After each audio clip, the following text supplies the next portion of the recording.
postseason basketball from the Stroh Center on the campus of Bowling Green State University.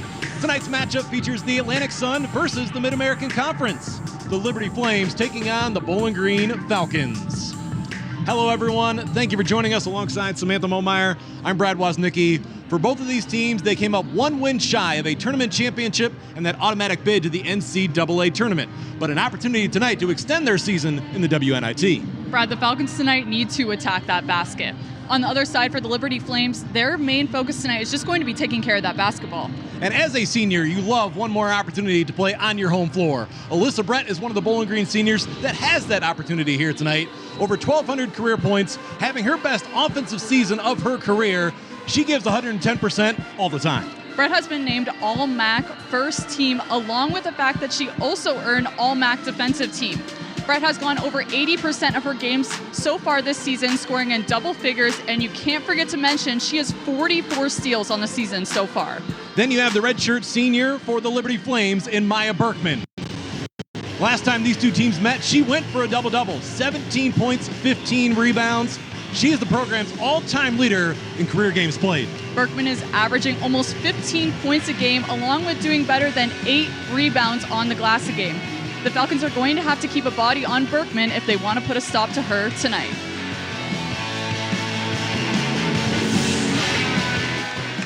And now the starting five for the Liberty Flames, who come in here 24-6. The Flames were 16-2 in the Atlantic Sun, the number 2 team in that conference behind Florida Gulf Coast. Well, Kennedy Williams, Dee Brown, Maya Berkman, Jordan Bailey, and Emma Hess. Hess, one of the outstanding three-point shooters for the Flames. The Bowling Green Falcons, 27-6, 14-4 in the conference. Number 2 in the MAC behind the Toledo Rockets, who will take on Iowa State in the first round of the NCAA tournament. Bowling Green, a familiar starting five. Alyssa Brett, Jocelyn Tate, Nyla Hampton, Allison Day, the transfer from Loyola Chicago, and Lexi Fleming. For these two teams, this will be just the second meeting all time. They met back in the 2021 season. Final score in that one was Liberty 76, Bowling Green 72. That game took place in Annapolis, Maryland at the Navy Classic. That came a day after Bowling Green lost to George Mason in overtime. Liberty 6-2 all-time against the Mid-American Conference. In that game, the Flames had a plus 24 rebounding advantage, 17 offensive rebounds, and 18 second chance points. And speaking of some stats in that game, interestingly enough, even though the Flames took the title and won in that game, the Falcons forced Liberty into 19 turnovers that game, along with having 11 steals. Alyssa Brett in that game led Bowling Green with 17 points. Jocelyn Tate added 15, and Morgan Sharps, who was unavailable for Bowling Green, 12 points in that one, including 4 triples. We noted Berkman, she had 17 points, 15 rebounds. She was one of 5 Liberty Flames in double figures. And Dee Brown, another player we're seeing out on the court right now, had 11 points, 5 rebounds. So some big scores right now out on the court that saw each other last time these two teams faced. Bowling Green, 8-8 all-time record in the WNIT. Last appearance was 2021. Opening tip, won by the Flames. Liberty comes in here averaging 69 points a game. That was 3rd in the conference. They only allow 62 points a game.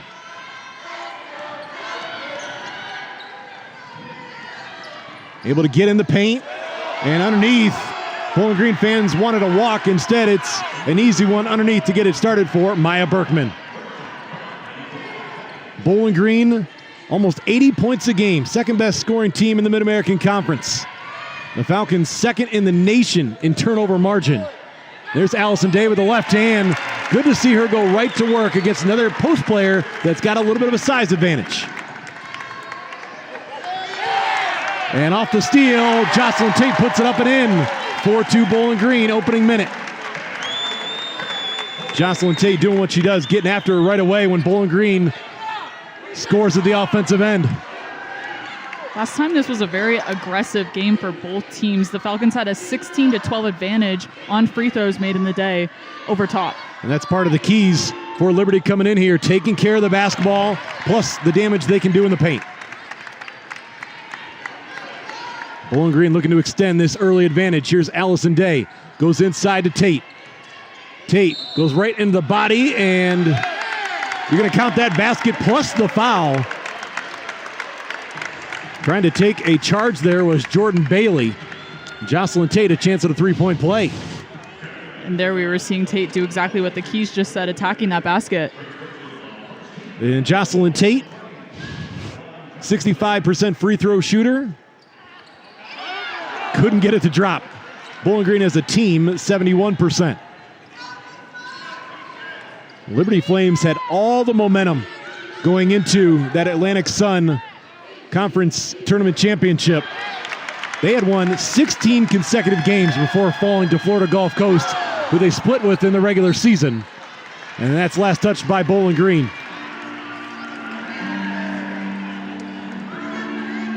A very fast-paced start for both teams. And we'll see whose advantage that works to. Bringing it up the floor, Kennedy Williams, team leader in assists each of the last 3 seasons. She's going to be guarded by Nyla Hampton all night long, and Hampton just picked the pocket. And short on the layup, almost as though she expected there to be contact there from Maya Berkman, but Berkman was not in a rush to get back. You don't see Nyla Hampton miss too often that close to the basket either. She's very selective with her shots, so you're right, not often a miss for her. I mean, her field goal percentage, almost 50% on the season. 8 on the shot clock, and that one is thrown over the Bowling Green bench. And you have to imagine this defensive heavy start for the Falcons has to be in rebounding after the Toledo game. Bowling Green head coach Robin Freilich loves the fact that her team has an opportunity here at home in the WNIT. There's no doubt it was a tough way to end the Mid-American Conference tournament. You get all the way there, you face your rival in the Battle of I-75 for the 3rd time, and in that game, Toledo took control from the get-go, jumped out to a 9-0 advantage, and Bowling Green was never really able to come back from that. And Berkman saved it right to the hands of Hampton. It's Alyssa Brett. She likes that spot and hits the 3. Bowling Green by 7. In terms of sharing the basketball, you have to credit the Falcons in that possession. Win from Allison Day underneath and then back out. That's the 5th Liberty Flames turnover, and Nyla Hampton will go to the line.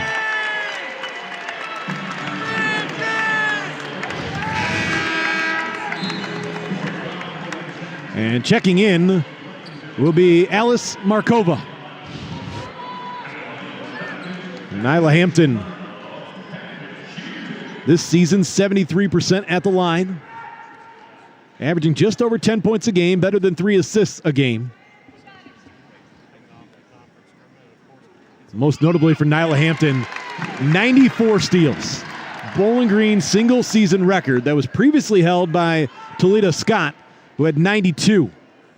Hampton, 3rd all-time in career steals.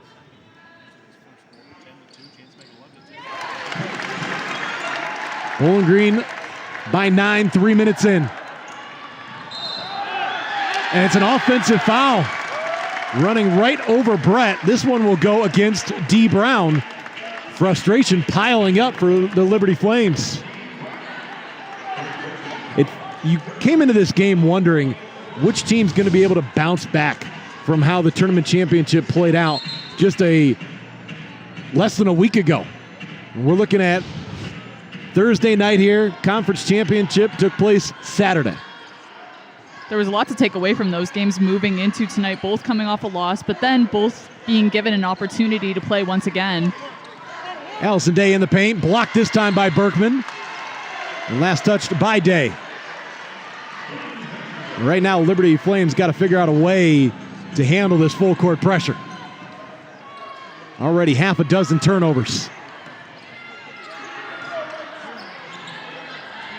Up ahead, good find by Williams to get into the half court.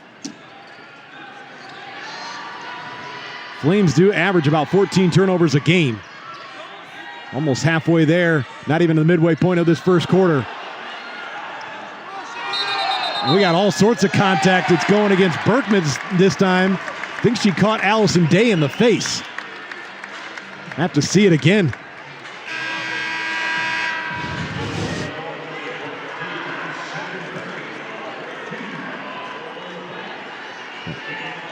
And look at the reaction there from Dee Brown. And the fouls that have been called against her in this first quarter. Not kind. She's got 2. Alyssa Brett, right wing. Got another. Bowling Green by double digits. Alyssa Brett make that 86 threes on the season. Bowling Green record with 58 during conference play. Must feel good for the Falcons to be back on their home court, too. We're seeing a lot of made shots early in the game, and that's something that they were struggling with against Toledo over this past weekend. Tripped up, going to the basket, Kennedy Williams. Bowling Green's first foul.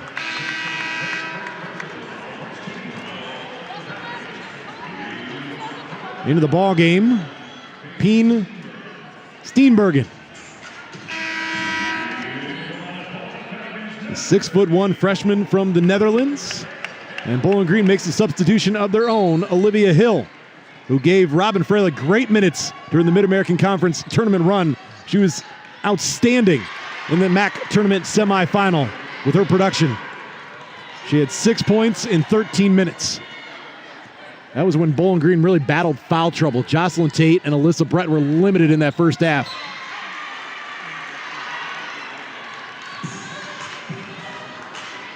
Lexi Fleming's going to check right back in. Want to give Nyla Hampton a breather. So out there for Bowling Green, it's Fleming, Zekin, Hill, Brett, and Velasco. The drive, open lane to the basket for Lexi Fleming. Fleming on the season, 8.5 points a game. Beautiful pump fake. Why work harder when you can work smarter? Got her the wide open lane. Well, remember the last time Lexi Fleming played on this floor, too. Ziggy one going to the basket for Berkman. Lexi Fleming had 19 points, a season high, in the overtime win against Ball State. That game, that win, earned Bowling Green the number 2 seed going into the MAC tournament.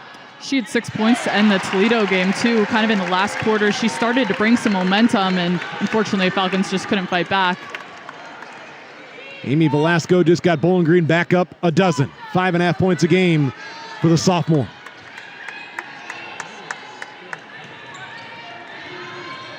Step back, no. Out to Williams. A contested three, in and out. Zekin and Berkman both went down. Brett pushing the tempo. Leaves it for Velasco. It's Hill. Contact. Markova got some ball there, but also got body. We've reached our first timeout, and Bowling Green has to like where they're at with 4:32 left in the first quarter. Lexi Fleming finding Alyssa Brett for one of the 2 3-pointers so far. Here's the other off the assist, that time from Jocelyn Tate. Another look, Bowling Green by 12.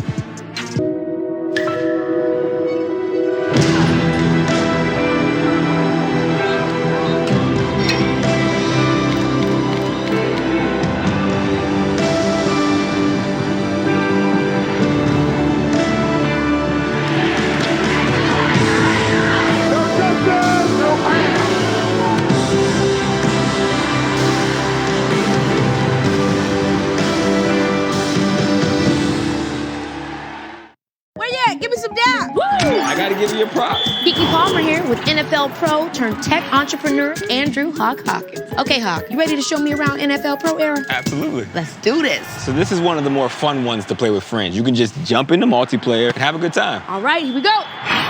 Woo! Come on, girl. The more difficult to throw, the more points you get. Yes, I got it. There you go. Ha-ha! What do you think, Hawk? Am I ready to get drafted? You're a top pick in my book, Kiki. Join me on Are We There Yet? Streaming now.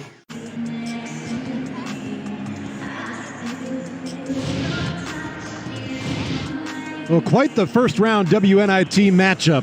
These two teams combining for 51 wins this season, the most among any of the 32 WNIT first round matchups. Compare other matchups, you're talking about Belmont, Ball State. Those two teams combined for 48 wins. Texas State, along with Stephen F. Austin, 49 wins. Then Niagara and Green Bay combining for 45 wins. Oh, by the way, the winner of this game plays the winner of Niagara and Green Bay. 14-point Bowling Green lead, less than 4.5 to play first quarter. Brad Woznicki back with Samantha Momeyer. Thank you for joining us on your Thursday evening. A day full of basketball, the NCAA tournament and the WNIT going on. Had a chance to go to Youngstown State last night for NIT action on the men's side. Youngstown State at home against the top-seeded Oklahoma State Cowboys, and Oklahoma State would advance. Getting a piece of that one. Good defense from Steenbergen. And Alyssa Brett had a foot out of bounds as she tried to keep it inbounds. Bowling Green head coach Robin Freilich. The success she's had over the last 3 seasons, well noted. 20-plus wins in 2 of the last 3 seasons. Go back to 2021 when Bowling Green was picked at the bottom of the Mid-American Conference and won the regular season title. Right now leading the scoreboard for the Falcons is Alyssa Brett. She has 6 points, along with adding in 2 steals. And for the Liberty Flames, it's Berkman. She has all of their 6 points right now. Nyla Hampton puts it in the hands of Fleming. Day tried to get position and able to get around her and knock it away was Bella Smuda. Plenty of time for the Flames. And then Smuda trying to pull that one in. Get a little contact on the arm, and I think it's going against Day, and it is. Jocelyn Tate returns to the floor. And too much on the arm there from Day. Looks like it almost could have been Hill, but definitely Day from behind. Number 1 on Day. Bowling Green 2 team fouls. Liberty with 5. Putting it on the floor, the runner. Good board by Fleming. Finds the trailing Tate. Slips it to Day. Gets her own miss and scores it. Great job by Allison Day to stay with it. She gave Bowling Green their first basket of the game. Day on the season, almost 13 points a game. Career best. And her career best coming in a Bowling Green uniform after 4 seasons at Loyola Chicago under head coach Kay Doctor, former Bowling Green Falcon in her playing days. Played a leading role in their last game against Toledo, like we mentioned, had 18 points and 8 rebounds. Kennedy Williams returns.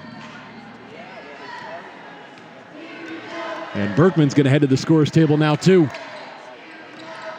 Bowling Green shooting 53% from the field. The Flames at 37%.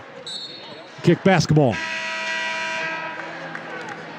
The Falcons not wasting any time on offense today. You mentioned at the beginning of the game whose team it was going to play advantage to, with the speed being up to a fast pace, and I think so far it's definitely in the Falcons' favor, not just because of the score, but just because of how quick and efficient their offense has been so far. Underneath, oh, nice reverse. Allison Day. Day's got 6, matching the total for Liberty. Markova gets it out. Audrey Clark being pressured by Velasco. Berkman wants it inside. She's got deep position. Able to gather. Couldn't score, though. Bowling Green basketball.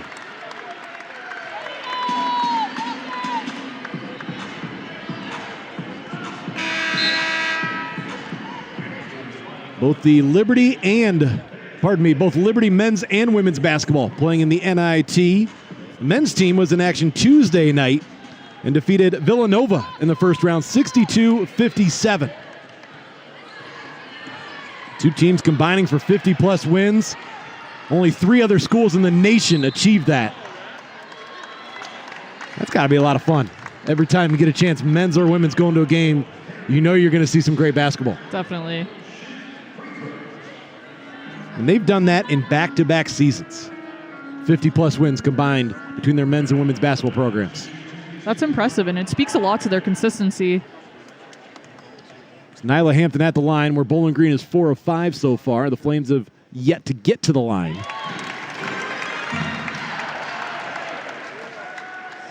One thing you can say right now for Liberty, as tough as things have been in this first quarter with 8 turnovers, 33% from the field, and Bowling Green leading now by 20, you've got 3 quarters ahead of you. You can start to take it quarter by quarter and say, hey, let's get this under 15, let's get this under 10, work our way slowly but surely back into this game. They're playing in a new environment, too, and like you mentioned, this is only the second time that these two teams have faced, so maybe just not enough preparation going into it.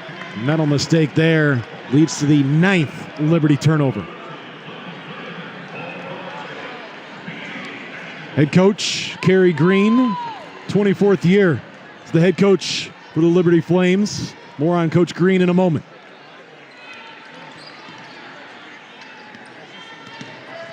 Brett looking to get inside. Up top, Tate. Tate with the left hand. That was not easy. Jocelyn Tate, though, never settles. Always looks for that higher percentage opportunity getting to the basket. It's not the first time we've seen her do that today. And the forwards for Bowling Green have gotten off to an excellent start. Jocelyn Tate, one of those players that can play both that guard and forward role. Berkman, got to finish that. Good idea with the backdoor cut, but Allison Day just got a little too much contact, caused some problems. Day for 3. For Allison Day, that was just her 11th three-point attempt of the season.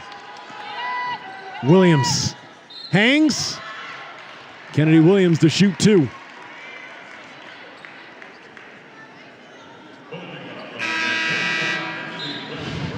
Zekin in for Day. And the contact from Fleming for her first personal. Kennedy Williams, 78% on the season. For Williams, averages just shy of 8 points a game. Number 6 in the Atlantic Sun with 4.5 assists a game. Team leader in steals. She also earned Atlantic Sun All-Tournament Team honors. She was number 1 in the conference in assist-to-turnover ratio. Well, Bowling Green has made it anything but easy on her in this first quarter. Jordan Hodges back on. Hodges out of Richmond, Virginia, 5'6" sophomore.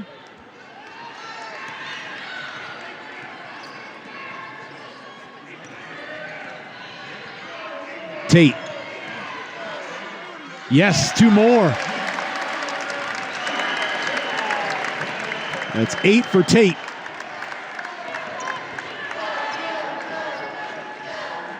Liberty down 22, a chance to hold for the final shot.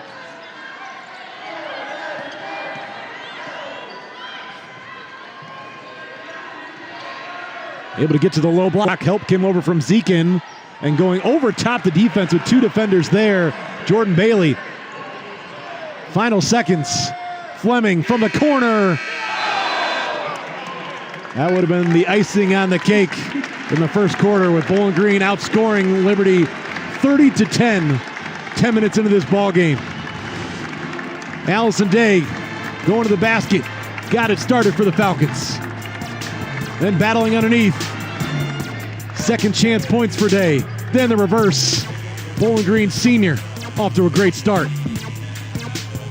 Metro offers MLS Season Pass. On us. What about for existing customers? Yup. Every match? Yeah. Oh, yeah. Says it on the poster.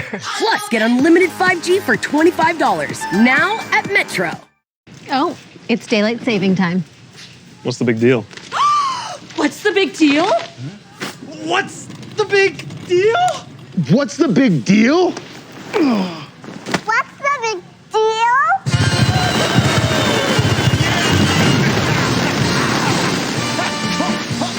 I'll get a card. Get 2. Scottsdale on Saving is the biggest deal of the year. Stock up early and save up to $20 on Turf Builder Triple Action.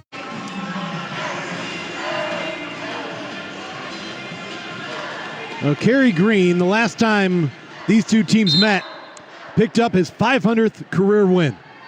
Coming in here, 547 wins, tied with former softball coach at Liberty, Paul Wetmore, as the all-time winningest coach in Liberty athletics history. But right now, Samantha Momeyer, there is concern with the Flames down 20, second quarter underway. Samantha, you look back on quarter number one. What's the biggest stat that sticks out? I would say the fact that the Falcons are throwing out this double team on defense, and along with their double team, they're also switching on defense, which we've seen them do a little bit periodically throughout the season so far, but I think it's helping them so much tonight because there's always someone on the ball, essentially. And 9 turnovers for the Flames, leading to 14 points off turnovers for the Bowling Green Falcons. And Jocelyn Tate, 8 points in the first quarter. Will shoot one more. And you have to credit the offense of the Falcons. It's evident that they're putting points up on the board, but I think the fact that they're putting points up the board is mainly credit to their defense right now. Jocelyn Tate, 2 for 2. Tate went from being off the bench in all 33 games as a freshman to being a starter all season long as a sophomore.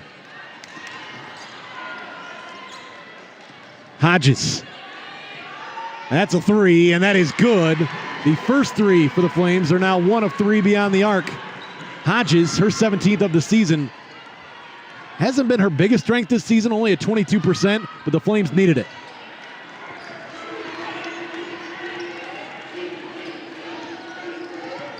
Velasco and Day will check in at the first whistle. Markova ready to check in for the Flames. And a travel is called. And the two officials look at one another. Was it going to be a travel? Was it going to be an offensive foul? Either way, Bowling Green basketball.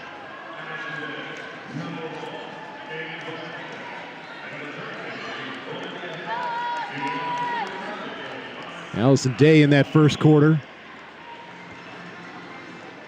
Getting some quality looks. Working hard underneath. Remember, Day was not here the last time these two teams met, so she didn't have that familiarity necessarily with Maya Berkman.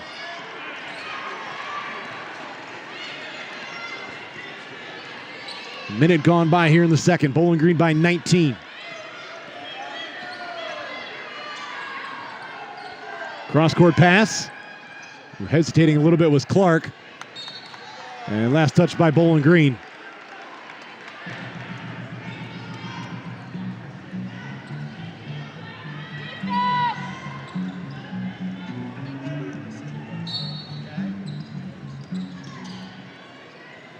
Hodges into Berkman. From behind, Fleming gets the tie-up. As soon as Berkman turned that shoulder, Fleming was right there. Just taking it out of her hand. If the Flames want to cut down this lead, I think it's mainly going to be something where they're just going to have to pack inside the paint. A lot of points in the paint for the Falcons so far. Just because they're finding those open lanes, might as well take it. And that right there was like a quarterback with the defensive end coming on his backside. Didn't see him. We saw that earlier, too. Lexi Fleming going up for rebounds against Liberty forwards. She's tough. Fleming, she'll play football with you. For her size, she is tougher than anyone.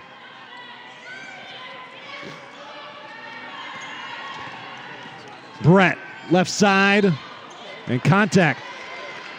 Steenbergen the foul. Second team foul for the Flames. You didn't quite expect this to be this much separation, especially this early in the ballgame with the buildup that you had between these two teams. We noted a combined 51 wins between these two programs. More wins between two teams in the first round of the WNIT than any other matchup. Liberty just struggling at the beginning of the first quarter, being able to even get a shot up. The Falcons were just taking the ball to their hands, forcing turnovers. They weren't even able to put a ball in if they wanted to. Markova trying to get in the hands of Hodges.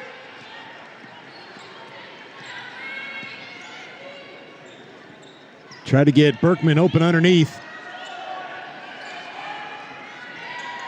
Steenbergen, the catch, Markova, out to Hodges. It's going to be Clark for 3.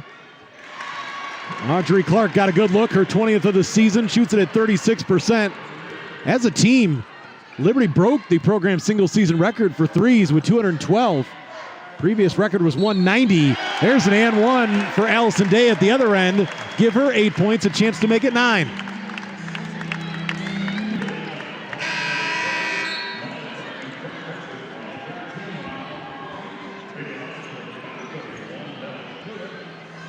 Berkman's going to the bench. You get Smuda back out there, and Emma Hess checks in.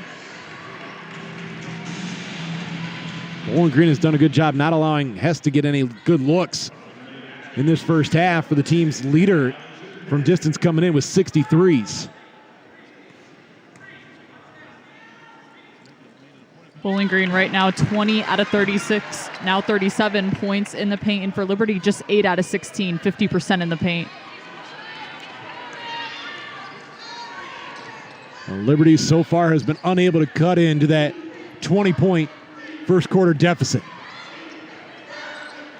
Clark. This ball pressure out high, forcing Liberty to work deep into the shot clock and haven't even gotten a look at the basket. Hess. Got to get a shot up. She does. It's short and a shot clock violation.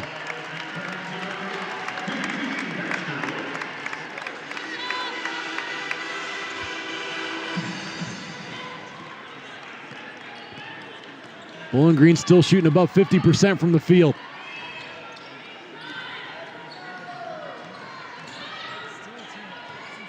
Hill.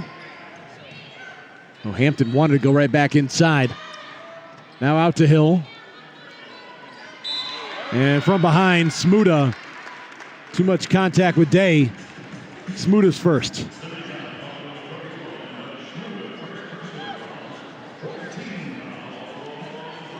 Bowling Green one foul away from being back in the bonus again in this quarter with 6.5 to play.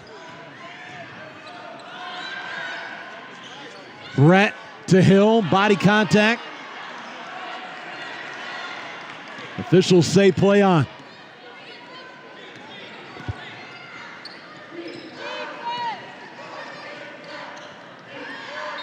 Contact, and it'll count. Bella Smuda to the line for a chance at a three-point play.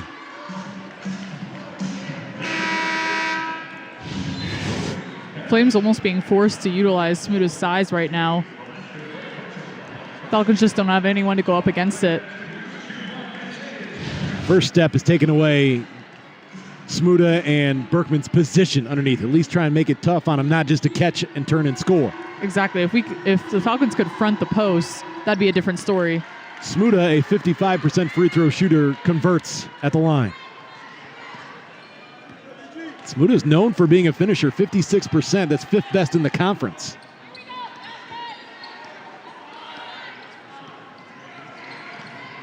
Hampton guarded by Hodges. Out to Tate. Tate.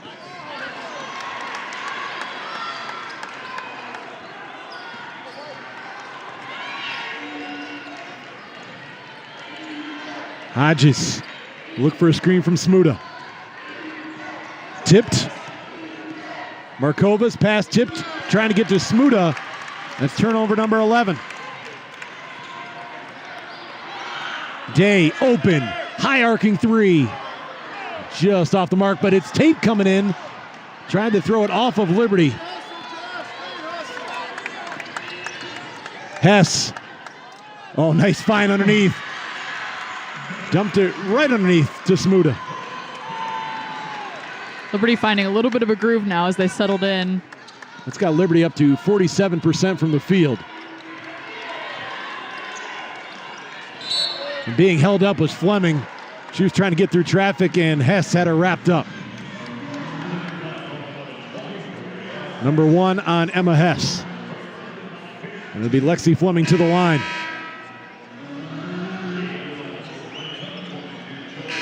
Lexi Fleming, as a freshman, was the Mid-American Conference Freshman of the Year. Also earned second-team All-Conference honors. Led the team in scoring. Then missed all of 21-22 with an injury. She's been a captain now 2 straight seasons. 80% at the free throw line.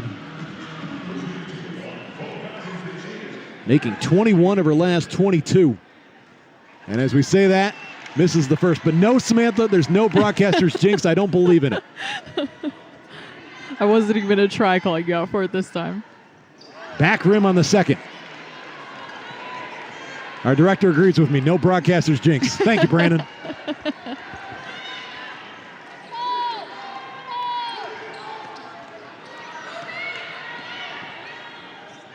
And Hess couldn't handle the pass from Bailey. 4:48 left in quarter number 2. Bowling Green by 16. Jocelyn Tate adding to her strong start with that take to the basket. Hodges getting the Flames going there from distance. Audrey Clark had one as well, but it's the Flames still down by double figures.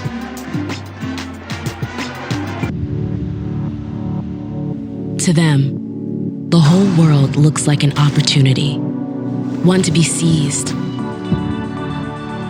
built upon, and made better for their sport and the people around it. To student athletes, every opportunity is a chance to change what could be and show the world what opportunity can do. I've always been a very hands-on person, and I like the beauty of a machine that is well put together.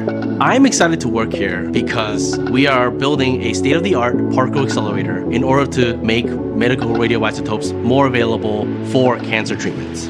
I want to build something that matters, and this is something that matters. Being a member of IEEE, there's a whole community of people who are interested in what you're interested in. IEEE is my competitive edge.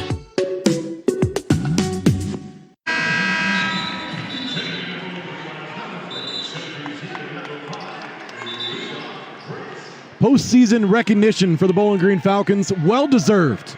Alyssa Brett, first team all-conference. Nyla Hampton, Mid-American Conference Defensive Player of the Year. Third time she's been named to the All-MAC defensive team. Allison Day, second team all-conference honors. She was also number 2 in the MAC in field goal percentage.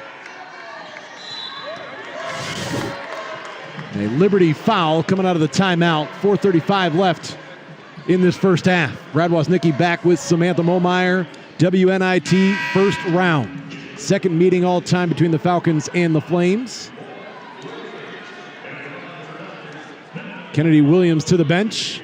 Fleming so far, couple of points, 1 assist, 1 rebound, make that 3 points.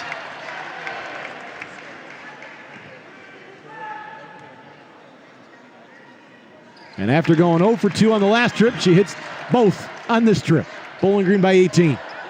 The Falcons free throws, they've now attempted 13 more than the Flames. 13 out of 16, the Flames 3 of 3. And that's a long 2 for Emma Hess. Kind of a crazy shot too. Thrown up almost like a softball or a baseball. Well, and Hess very excited to be playing back in her home state. She's out of Beaver Creek, Ohio.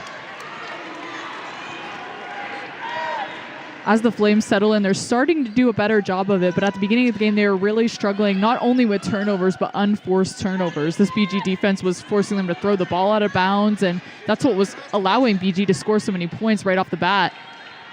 3 on the way, got it! It's now a 12-point game. That's Dee Brown. Back-to-back seasons named all-conference, all-tournament team. 27-3 of the season. Bowling Green a 2 at the other end. But here's where we're at right now, Samantha Momeyer. 3.5 left in quarter number 2. You and I talked about this. If Liberty can keep this under 15 points going into halftime, that's part of a step forward to just cut into this lead 1 quarter at a time. Exactly, and you were talking about cutting the lead. I was also mentioning how Liberty might need to get some more points in the paint. However, they're doing a really good job scoring efficiently outside the arc right now, and if that works for them, that's an extra point they have, 2 versus 3, so cutting the lead down has been easier for them outside the arc. The Flames have hit their last 3 threes.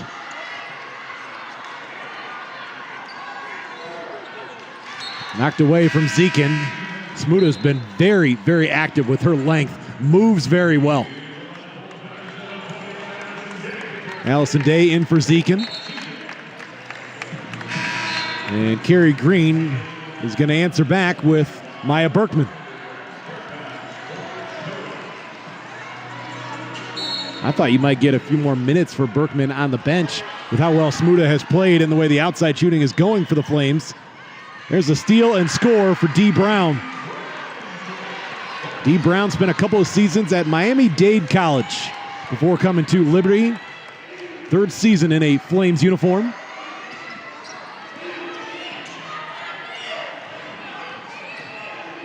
It's Tate in the paint. Pretty good defense, but nice job to finish underneath, working against Bailey.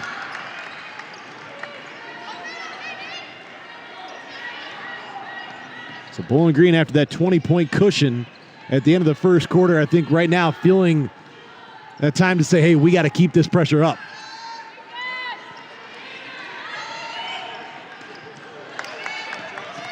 Bailey, tied up by Hampton. Possession arrow to Bowling Green.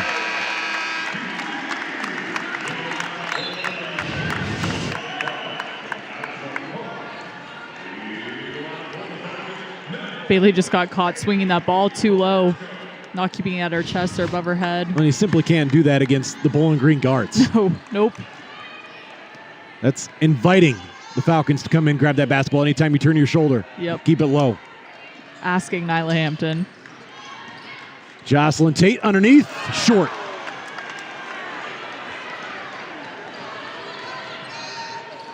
Flames trying to stay within striking distance.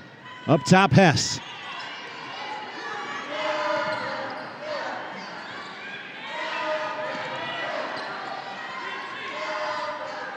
Brown, as Tate jumps out high. Time winding down. Hodges tried to get it to Berkman, picked up by Day, and now it's Velasco. The trailing Day. I think Bowling Green rushed that possession.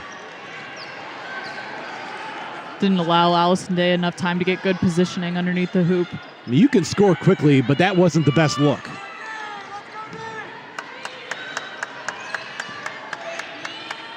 D. Brown, no. Had a former Bowling Green men's basketball player named D. Brown. Hitting the floor there was Hess. Bowling Green gets the lead up to 16. Jocelyn Tate's got 14 to lead everyone. She and Brett have combined for 24. Worth noting, Brett and Tate combined on the season, what do they average? 24. Wow. They've done that here in the first half. Hill in for Tate. It's a nice hand from the Bowling Green faithful as Tate goes to the bench. Maya Berkman, first team all-conference selection, back-to-back seasons. 7th all-time career scoring, 6th all-time career rebounds with over 900.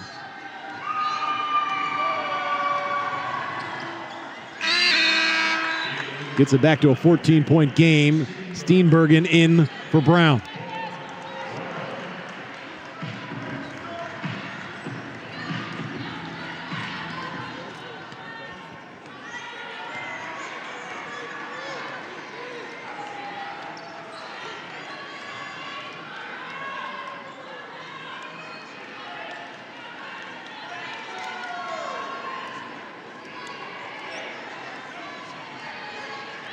About a 5-second difference, shot clock and game clock.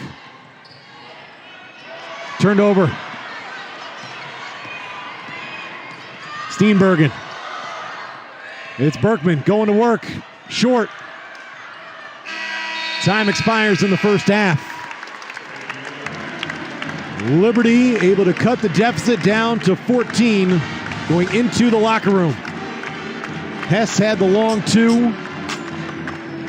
But it's been the 1-2 punch of Brett and Tate along with Allison Day.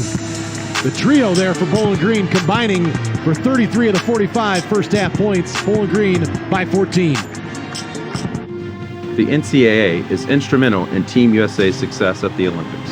At the Summer Games, over 75% of Team USA's athletes competed collegiately, representing over 150 U.S. colleges and universities across divisions 1, 2, and 3. And now they compete to bring home medals for our nation. The college athlete experience, a building block for success. The NCAA is proud Olympians and Paralympians are made here. Okay, so Iron Man, a pop star, and an NFL wide receiver walk into the metaverse. See what I did there? That was smooth. I'm Kiki Palmer, and on this ride, we're talking all things metaverse. The cool thing about virtual concerts is you always have a front row seat. You can be in Los Angeles, I can be in Atlanta, and we can work out together. I love that. Wouldn't it be cooler if you could become Iron Man? Woo! Got you! There's always more to discover in the metaverse. Where you at? Give me some dap! Boom. Watch to find out what happens on Are We There Yet?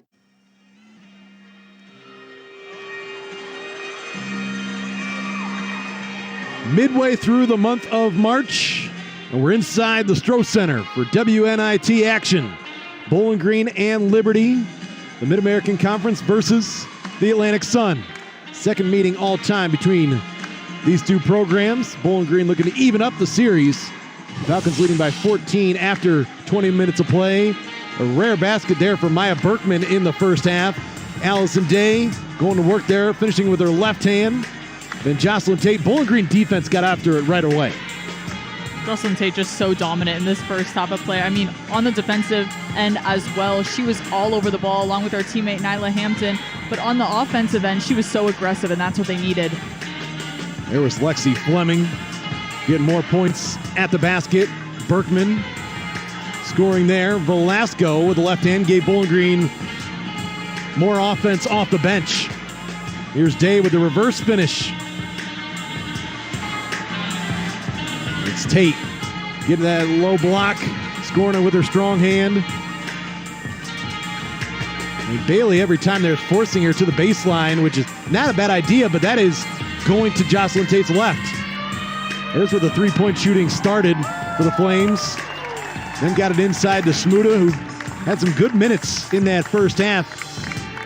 In fact, Smuda 6.5 minutes, 5 points, a couple of boards. D. Brown, the three, then got the steal and the score. This is when the Flames started to have a little momentum in their favor. That is a look at your first half highlights. Bowling Green 45, Liberty 31. We'll take a look at the first half numbers when we come back.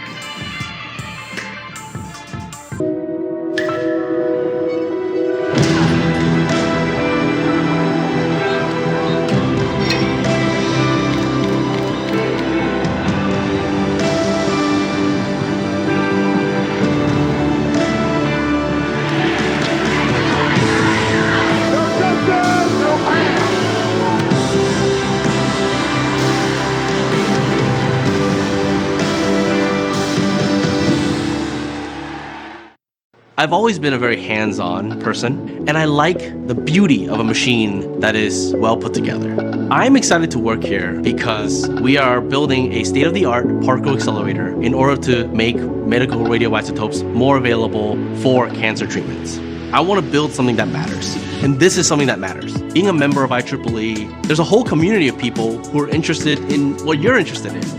IEEE is my competitive edge.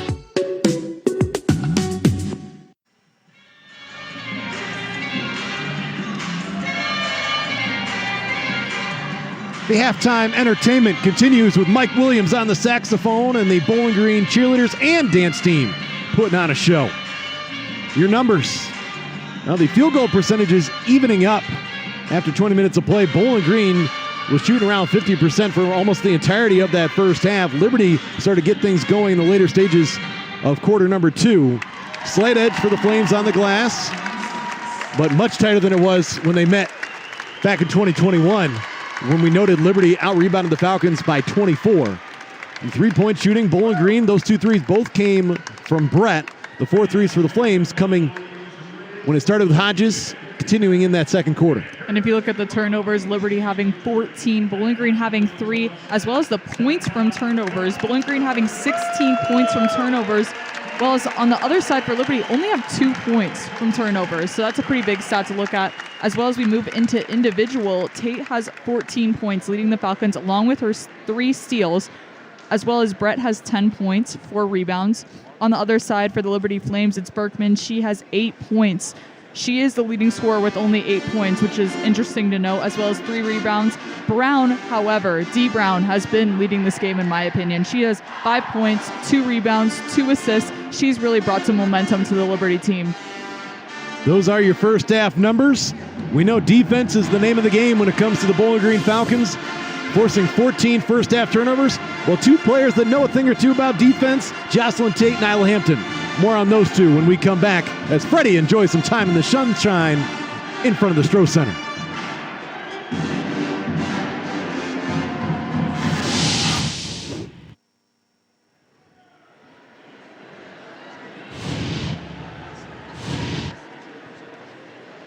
(45-31), Bowling Green on top of Liberty in this first round WNIT matchup.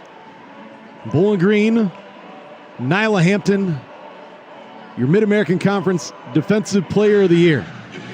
She didn't do it alone, though. Jocelyn Tate, also in the top 5 in the Mid-American Conference in steals per game. And in this game alone, you look at Jocelyn Tate, she's got 3 steals. Nyla Hampton has 3 steals, both above their season average with a full half of basketball to play. Dynamic duo working really well in this double team that the Falcons have pulled out to start off this game. Scary thing is, for the rest of the Mid-American Conference, they're both coming back. It's true. That's true. The 2 teams returning to the floor, which means we've got the third quarter coming up here on ESPN. Stay with us.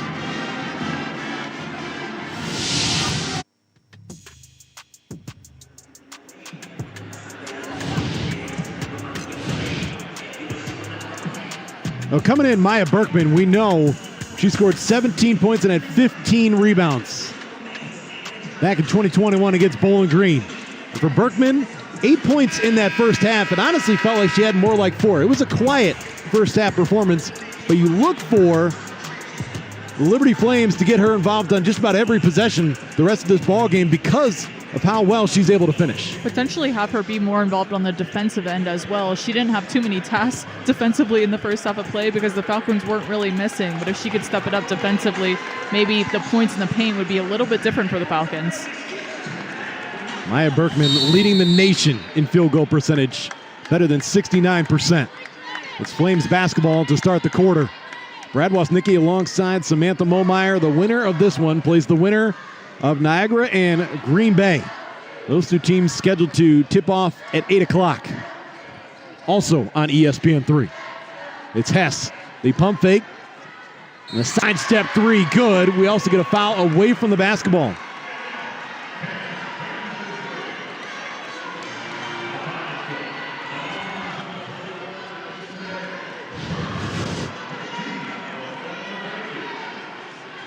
And underneath, it was Berkman and Day. So you get the 3, and Liberty has the basketball. Out of bounds. Going to stay at this end. Underneath there, Dee Brown was looking for a shove in the back.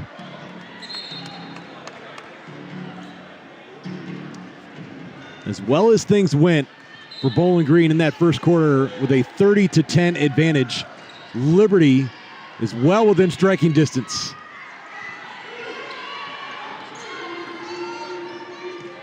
Here's Brown, right wing. Now Williams looked inside, now puts it on the floor.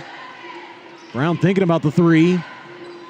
Gets right side, got it up, and it'll be Dee Brown with a little bump there from Alyssa Brett. And that's number 1 on Brett. Let's see here. Yeah, Brett got her lower body right into Brown. First half, the Flames were 5 of 5 at the line. Dee Brown, 5 points, 2 of 3 from the field. Can't hit the first.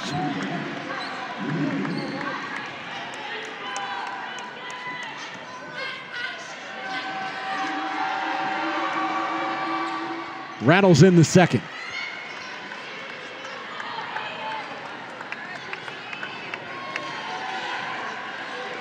Look at how much the field goal percentage has changed too between quarter 1 and quarter 2.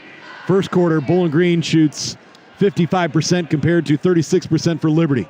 Quarter 2, 58% for Liberty. Bowling Green 33%, and Dee Brown down on the floor, now being helped to her feet.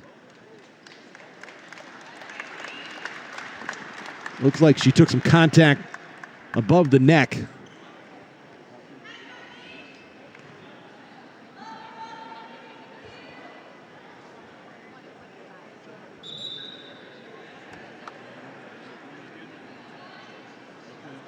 And Brown is going to stay in.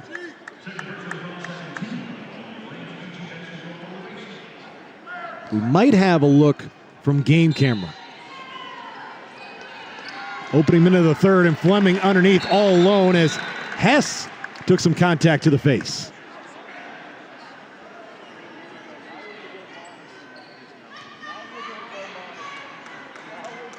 And Carrie Green, I think, is asking the officials to come look at the monitor, see if there may have been an offensive foul. I mean, how often do you see that where two players in less than 10 seconds take contact to the face, both go down, and nothing was called? Neither looked intentional, too, and it was so quick that it happened for both. 47-34. The officials will look at it. We'll see if we can update you here in a moment.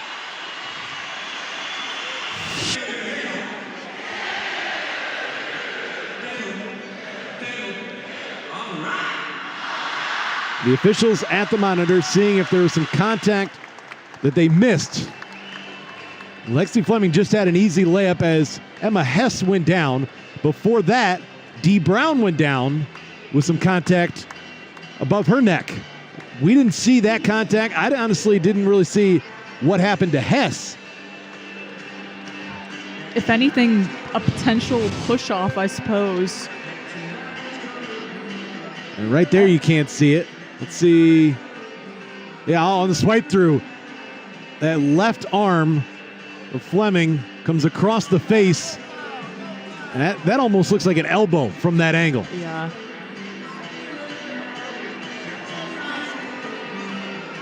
Now, what do the officials have to say? They're going to have the third official come in and get a look. This basket may be coming off the board. Worth noting, too, instead of a 14-point halftime lead, it was changed to a 15-point advantage. A 3 for Liberty was ruled a 2 during halftime.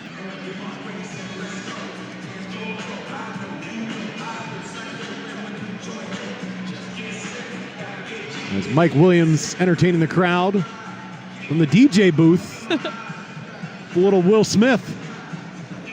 I don't know. I don't think you know about the Fresh Prince of Bel-Air days. I do. Do you? Yes. All right. 2003. Come on. I'll tell you this. I know the entire theme song. Can you sing it for us? Not happening. Said I know it. Didn't say I could sing it.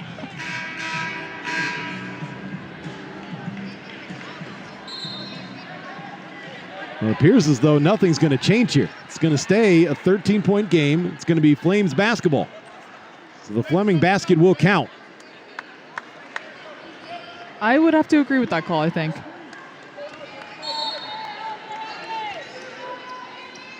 Basically ruled incidental contact. Kennedy Williams slowing it up, bringing up the floor.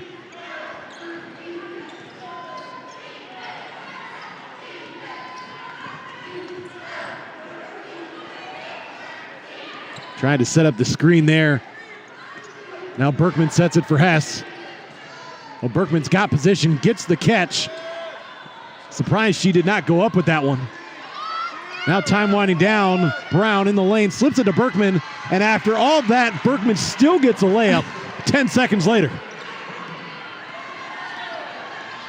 Passed up a look, then beat the shot clock. Maya Berkman, give her now 10 points. They wave off the shot. Robin Freilich got a timeout. This a full timeout. 11-point ball game, a minute and a half into the third. Things tightening up here inside the Stro.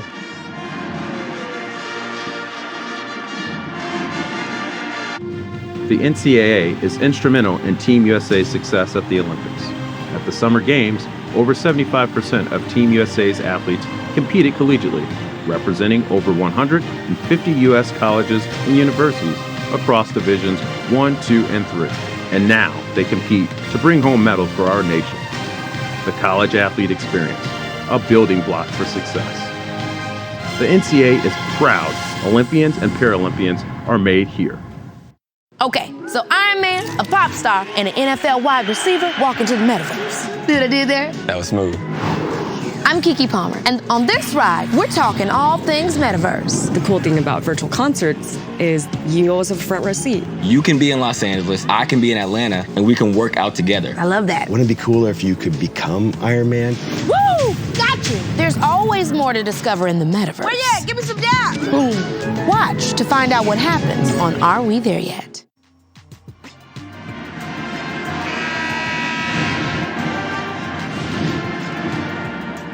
The Liberty Flames getting back into this ball game. The three there from Hess.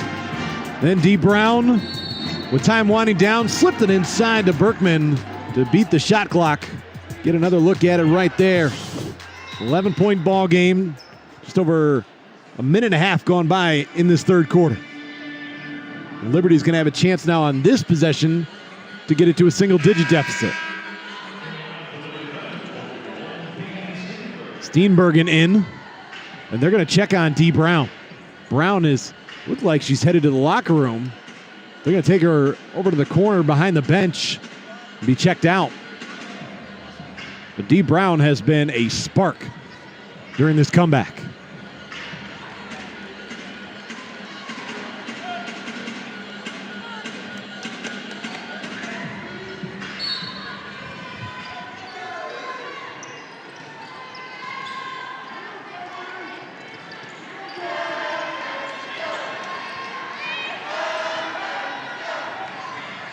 Flames now shooting 50% from the field. 3 from the wing, just off the mark, but there's Berkman, offensive rebound. Couldn't put it back up and in. Would have made it a 9-point game. Brett underneath to Tate. Berkman is there.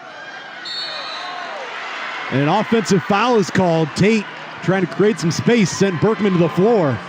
And Berkman and Bailey defending. It's Bowling Green getting a little bit of their own medicine there as far as the help side defense coming over on the catch. Along with cleaning up the turnovers, Liberty has definitely stepped up their aggressiveness so far in the second half too.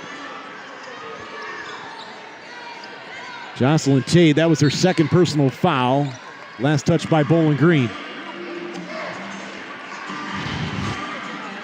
See the offensive foul one more time.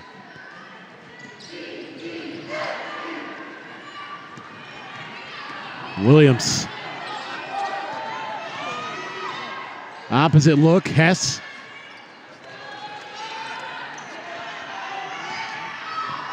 Trying to get it to Bailey as she was cutting down the lane.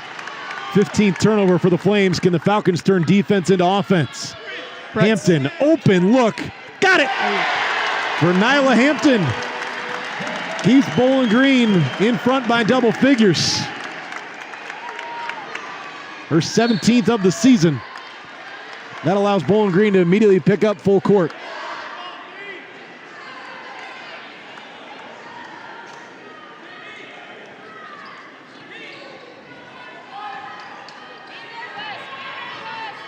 Off the lob, it's Hess. Liberty's got to be careful that Bowling Green doesn't start stringing possessions together. Falcons would love to get this back up to a 20-point deficit going to the fourth. Fleming almost took it away. There's a walk that was not called. Didn't look like Steenbergen had control of the basketball. Foul just called against Berkman. For Berkman, her third. So she's got 3, so does Williams. And Bailey's out there with 2 personals.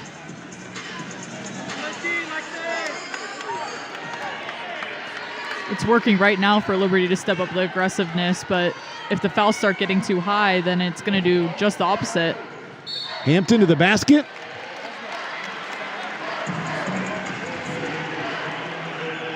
And for Williams, that's number 4. Kerry Green's got to make a move here.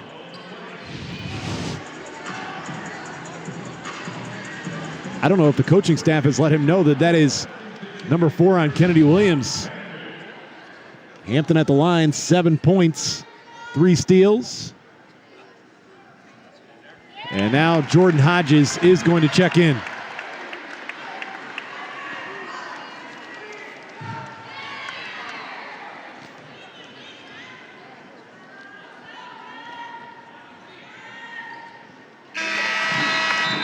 The lead is 16 with 3 minutes gone by in the third. And Williams you likely won't see until the fourth. Alice Markova checks in. Markova first half, almost 11 minutes of action. She was scoreless, did have a couple of rebounds and 1 assist. Had 3 looks, just couldn't knock them down.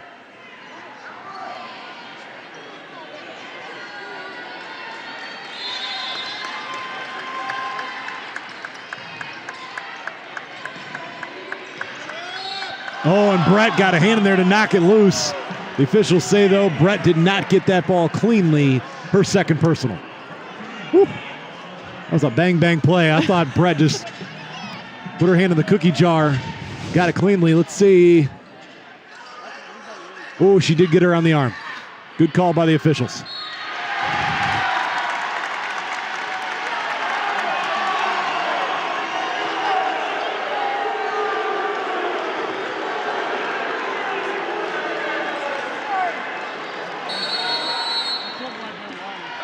Timeout taken by Liberty. Bowling Green 52, Liberty 36. This a 30-second timeout.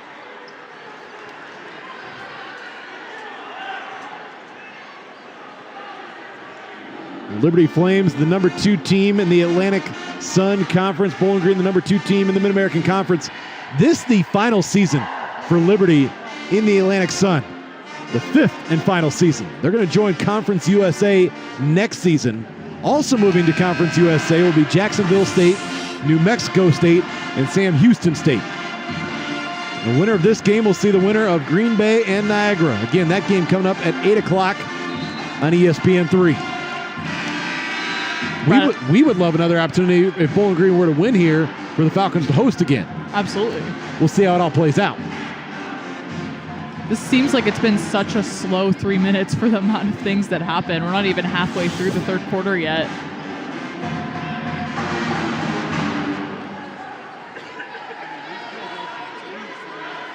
Plenty of love there for head coach Robin Freilich. The youngsters enjoying themselves. Robin Freilich, though, right now knows her team still has plenty of work to do.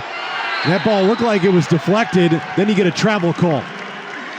Fans want an over and back call, but from my vantage point, I saw a hand on it.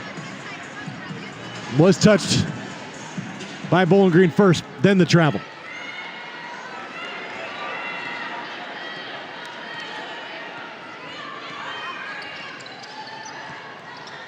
Off the screen, here's Brett. 10 points tonight, partially blocked. Steenbergen got a hand on it.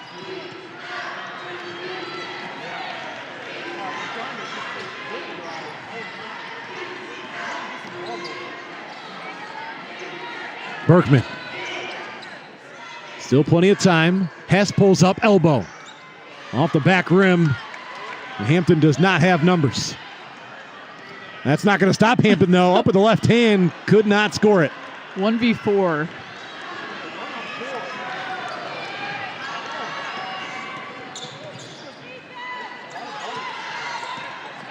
Steenbergen now giving up to Markova. Steenbergen 3, drains it. 5th 3 of the game for Liberty. It's Bowling Green by a baker's dozen.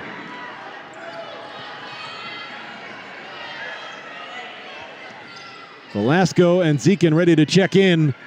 A little bit strong for Day. Here comes Hodges. Steenbergen again. Oh, yeah. It's a 10-point ball game, folks. The Flames heating up from distance. Liberty really confident from the arc today. They started 0 of 2. They've now gone 6 for their last 10. The reverse for Brett. Falcon fans wanted an and one.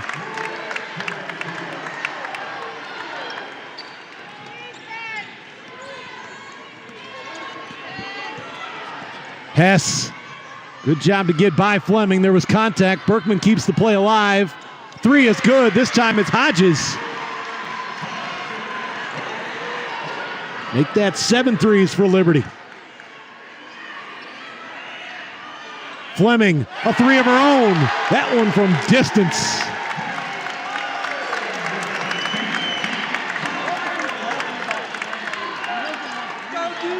Back to a double-digit lead just like that.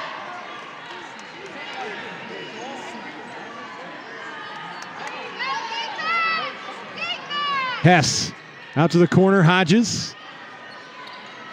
Markova, front rim, rebounded by Fleming. Tate wants it inside. Falcons work it all the way around the perimeter to Brett. Brett, quick first step, go baseline and score. Alyssa Brett's got 14. Tied for the team high.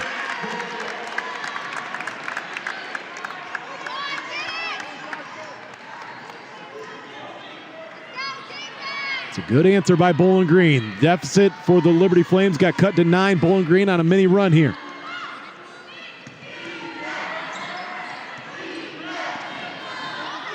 Straight away. Tate's got the rebound. Tate keeping her foot on the gas. And it's going to be called against Hodges. Her second. Velasco and Zekin in for Bowling Green. Smuda and Brown for Liberty. Tate just kept on going. One too many steps for Hodges. Almost was set up.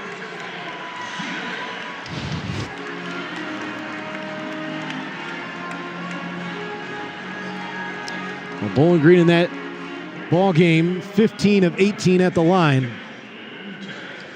It almost doesn't feel like it's a 14-point game right now.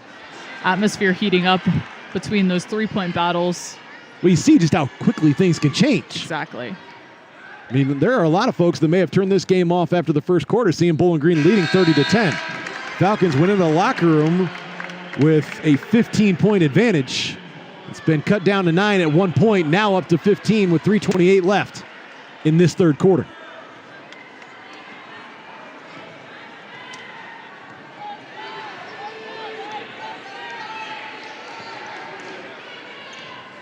Williams. Now Hodges looked inside. Smuda posting up. Got to be careful and find Steenbergen. She goes over to Kennedy Williams. Got Tate in the air for a moment. Turned over. Bowling Green looking to build back up the lead. Brett. Ball knocked away. Fleming recovers it.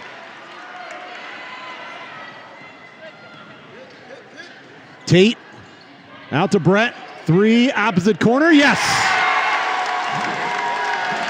Credit the assist to Tate. Battling through the paint in the middle. There was at least 3 Liberty players in there to get that assist. 7 of Brett's 17 points coming in the third.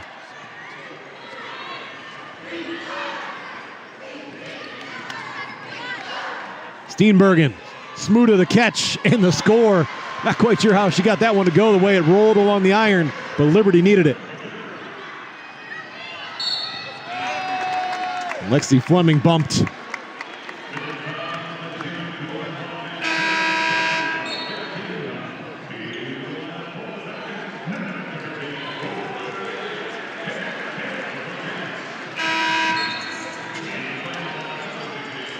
Audrey Clark in.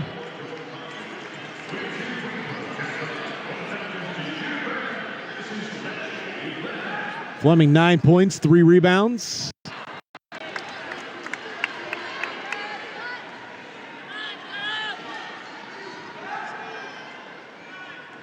Fleming looking to reach double figures. 0 for 2.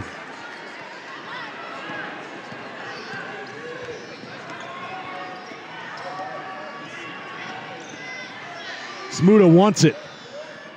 Clark bounces it in there. It's out to Williams. Corner, Steenbergen wastes no time getting it up. Peen, Steenbergen keeping the Flames in this. Zekin is blocked by Smuda. Bowling Green still has a lot of time, just under 20 seconds on the shot clock. The cutter, Hill, off the feed from Zekin.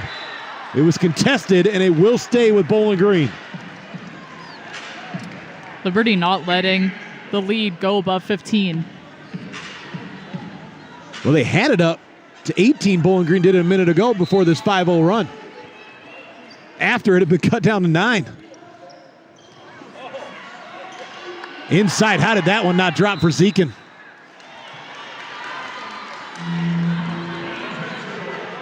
.132 left in the third.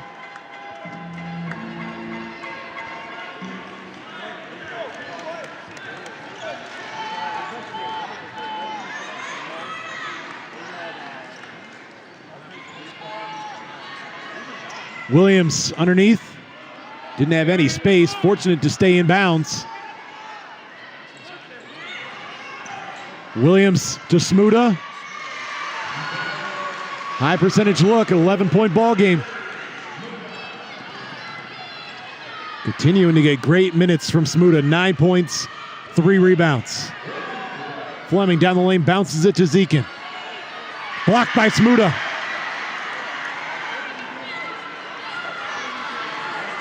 Here's another chance for Liberty to get this back to single digits. Smuda turns, finds Clark, lines it up, just off the mark. It's rebounded by Steenbergen. Brown, she wanted it, has Velasco on her. Oh, a nice look with the left hand to Smuda. That was pretty. You've got Berkman on the bench, staying out of foul trouble, and Smuda is doing work in the paint, feeding off her teammates.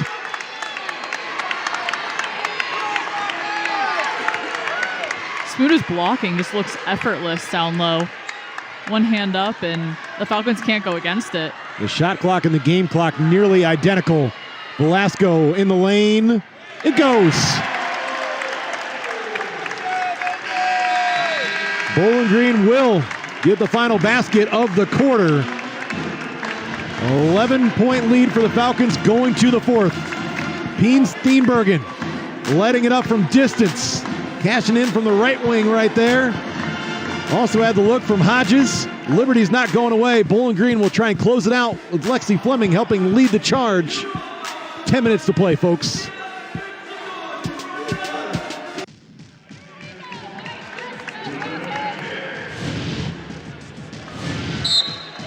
The three-point shooting of Peen Steenbergen getting going. 3 in the third quarter after not scoring in the first half. Steenbergen helping Liberty Flames get to within 11 with the fourth quarter underway. First quarter continues to remain the difference in this ball game. Go to quarters 2 and 3. Liberty has outscored Bowling Green 44-34. There's Berkman inside. She had a lot of time there on the bench. She's well rested, ready to go to work. And for the third time in this second half, Liberty's got the deficit down to 9.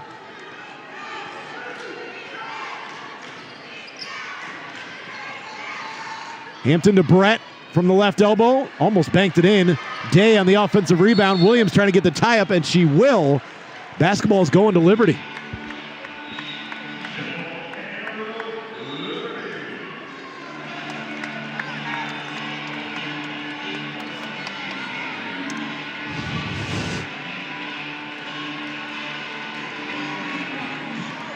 Good hands by Williams.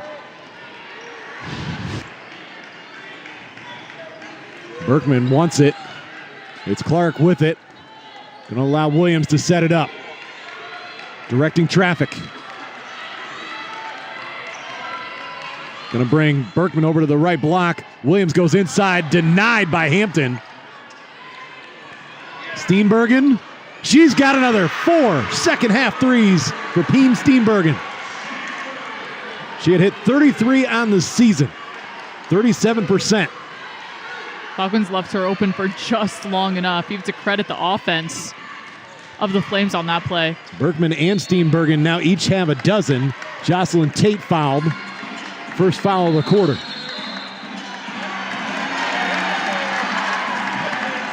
And we had a little extra afterwards. D. Brown not happy. Is this going to be a double foul? Steenbergen, look at her last three. That was a good look. String music.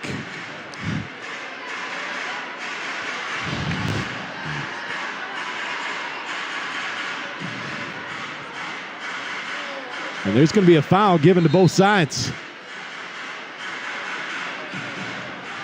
This came after Jocelyn Tate was fouled.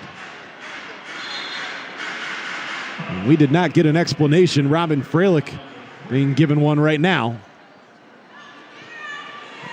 It's got to be something that was being said afterwards.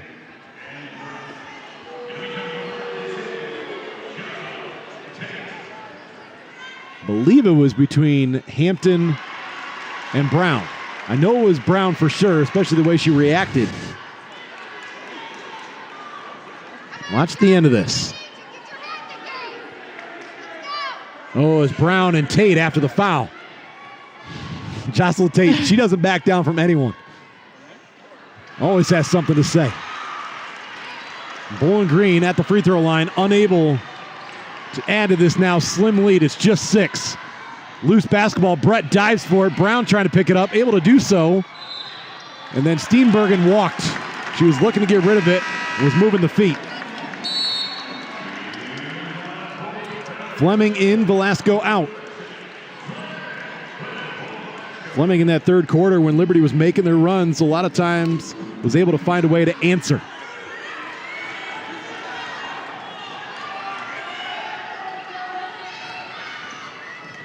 Tate slices through the defense, but too far underneath.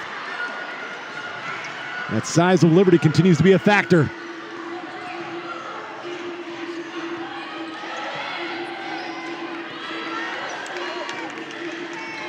Brown lost it for a moment, recovered by Clark. Down to 12 seconds. Steenbergen in the lane, up. Oh, could not finish it. And Brett going after it, goes right into the scores table. That was not a, hey, how you doing, Carrie Green. That was great effort trying to keep that ball in.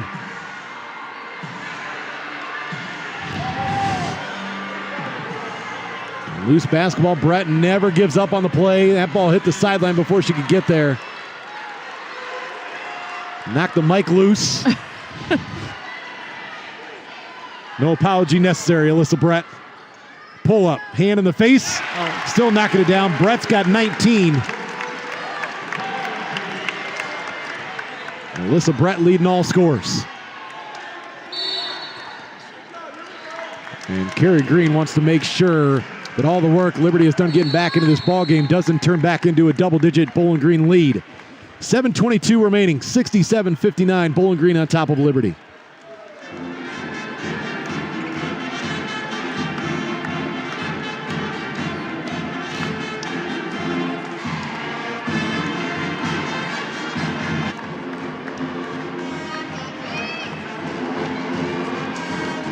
Well, our two impact players have delivered, and in different ways.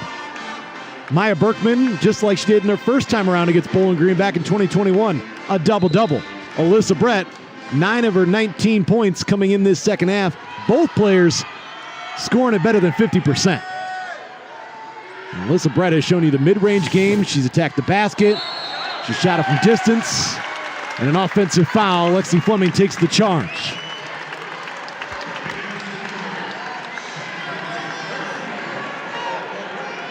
And Carrie Green, I think, signaling that Lexi Fleming was inside the circle when she took that charge.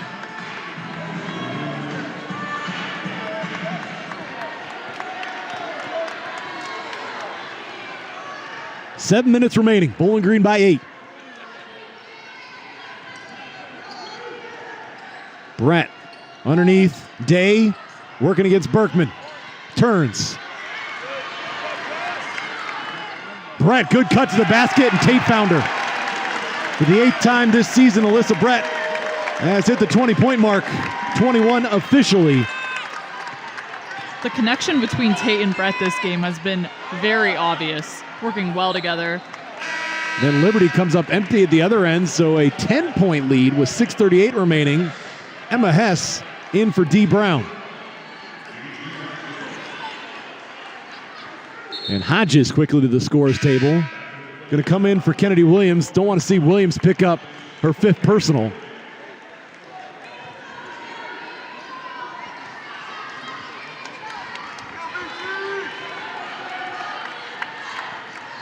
Hampton.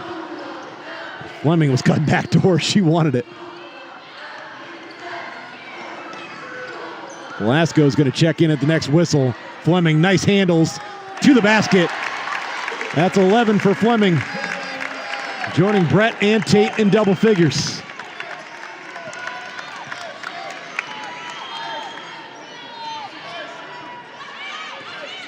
Hess, quick first step. Answers back with a layup. 7 for Hess. Fleming trying to beat everyone down the floor. Contact from Hess. Well, that's tough. You're Hess who scores the basket, and you end up having to be the first one to get back to slow up Lexi Fleming. That can't happen if you're Liberty. They have to have someone back there helping. Almost like a miscommunication thing. That's something that you communicate ahead of time. And that's a simple release. Exactly. Just a switch on defense even. Fleming got the members bounce on the first. We saw Liberty cut it to just 6 points. Now it's strengthening just a little bit more for the Falcons.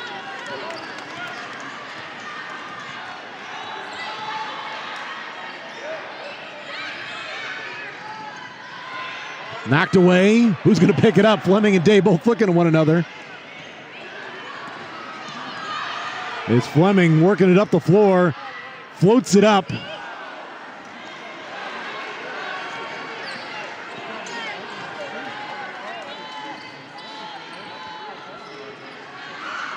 crossover. Hess creates the space and connects on the 3. 8-point game. 6 second-half threes for Liberty. 10 for the ball game. Day, one-on-one, left hand short.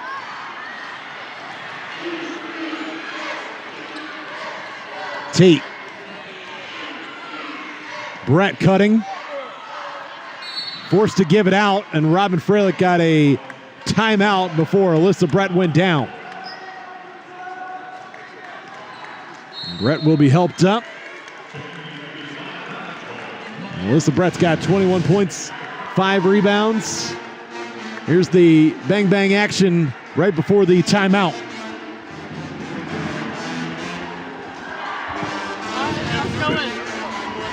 Your score, Bowling Green 72, Liberty 64. And joining me in the booth now is the new head coach for Bowling Green men's basketball, Todd Simon. Great to have you here. Oh, thanks for having me.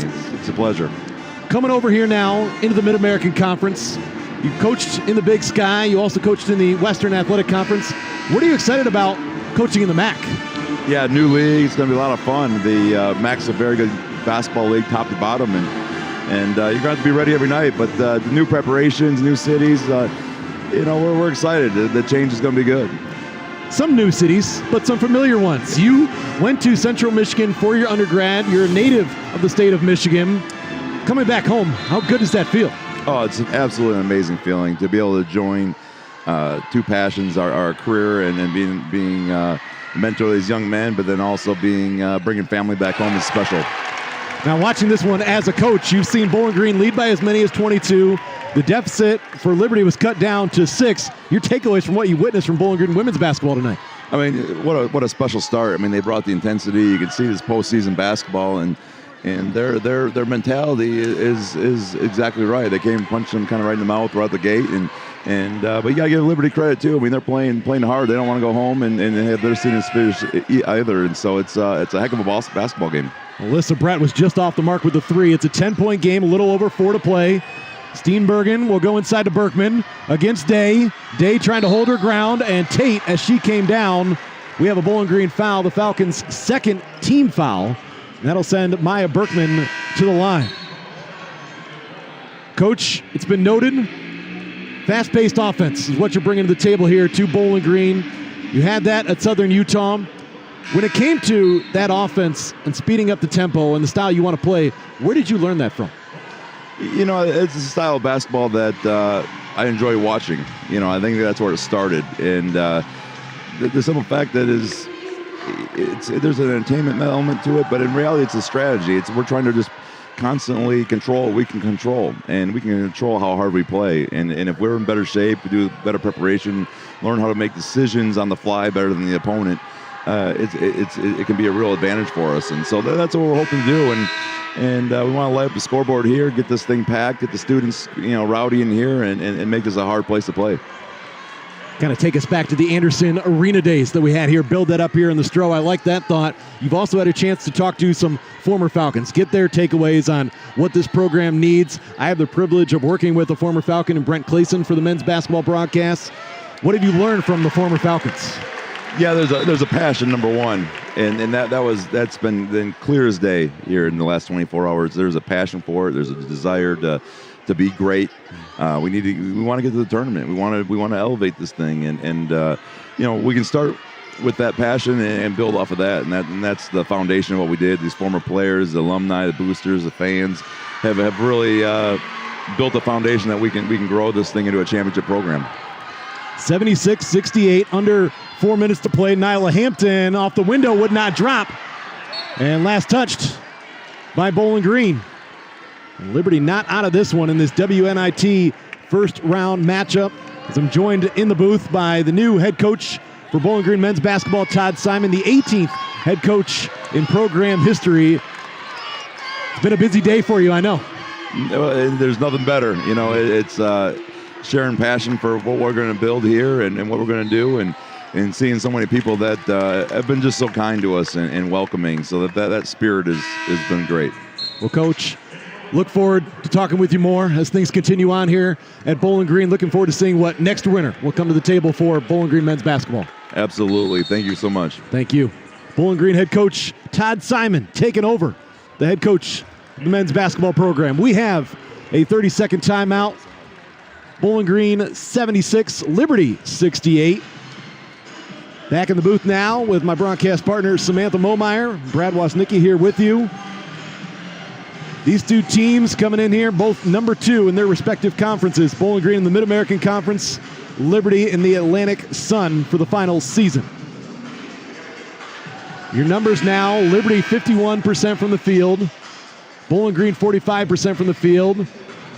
The Flames have knocked down 10 threes compared to the Falcons 5. Rebounding, Flames +6. Turnovers, 14 of the 21 for Liberty came in the first half. Most of those actually came in that first quarter. And the points off turnovers, that's where Bowling Green has continued to keep the separation, 24-6 advantage. But the bench for Liberty has been big, 32 points. Liberty just keeps cutting the lead back, but they're still not giving up. Bowling Green will score a few points and they'll lengthen the lead, and Liberty's still pushing it on both ends. And we're back to a 6-point ball game. This is the closest Liberty has been since the first quarter. Velasco able to pick it up.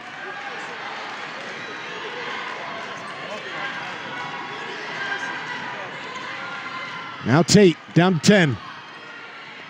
Blocked. Steenbergen got all ball. Brown underneath, and that's one that she's got to go up with. She was looking for Smuda, but Brown's got to take that one all the way. Take it all the way, you risk getting a call for yourself and then getting to go to the line too. You see it again. Even if Smuda makes this catch, Smuda would have been underneath the basket. No space.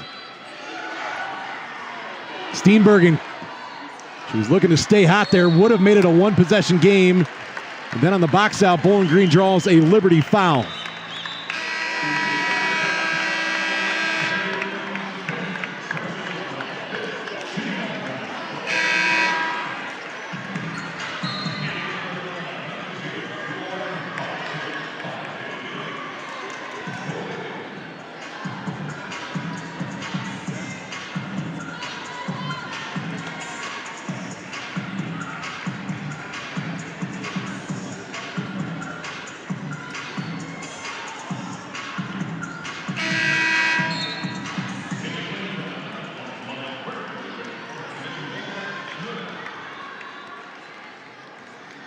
Smuda will go off. It'll be Hampton at the line.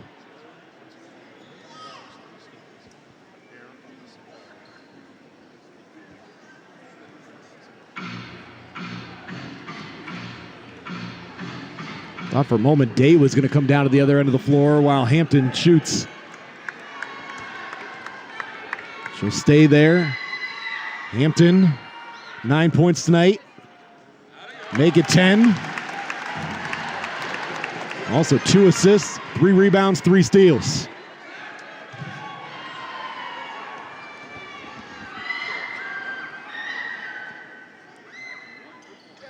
Two for 2, Bowling Green by 8.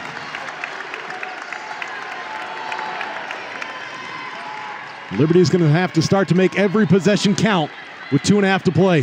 Hodges, deep 3, got it! 11 threes for Liberty, 5-point game. The Flames will not go away. Bowling Green, though, still controls this game, up 5. Velasco. It's Day against Berkman. Strong move and finish. Allison Day has 13. One of 5 Falcons in double figures. Steenbergen. Day jumped out high, now underneath. Brown. Tate takes it away. Jocelyn Tate, the bounce pass deflected by Hess and gets the steal. Great read by Emma Hess. Hodges will get the screen, splits the defense. Open look, Steenbergen on the backside. Berkman comes up with it.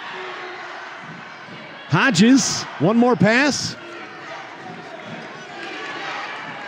Brown, low block against Tate. Oh, she gave it up, but she walked first. And you could see it, she shuffled her feet. Liberty just taking almost too much time on offense right now. Wasting time that they just don't have. And that could prove to be a very costly turnover, number 22 on the night, which is right where Bowling Green forces their opponents. The Falcons force 21 a game.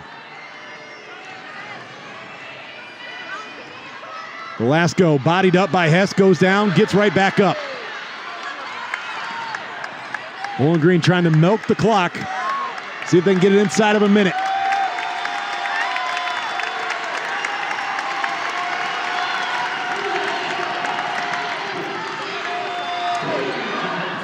From behind, it was knocked away from Velasco and out of bounds. There's 2 seconds on the shot clock. Liberty never had possession there after that ball was knocked away.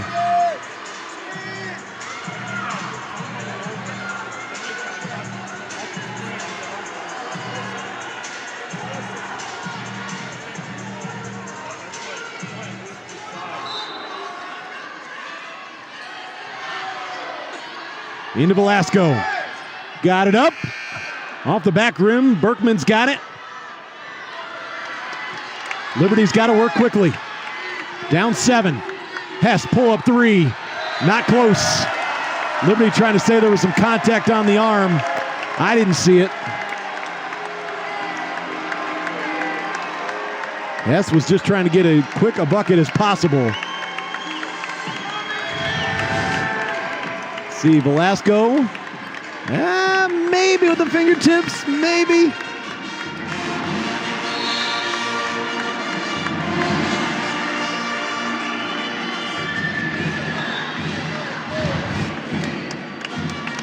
It's going to stay Bowling Green basketball with 45 seconds left.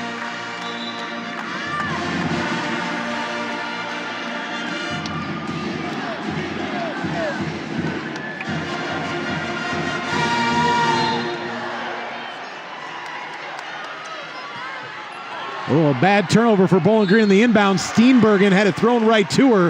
A miscue from Bowling Green. Leads to free throws for Liberty. Chance to make this a 5-point game. Steenbergen, limited free throws coming into today. 17 out of 22 on the season. Liberty as a team today, 8 of 9. 12 points in this one for Steenbergen. She's more than doubled her season average at the right time. Rattles in the first. She's come off the bench in every game this season. Now trying to find a way to get Liberty into the second round of the WNIT. Hits both. Robin Freilich wants a timeout. And Bowling Green cannot have any miscues now. Holding on to a 5-point advantage.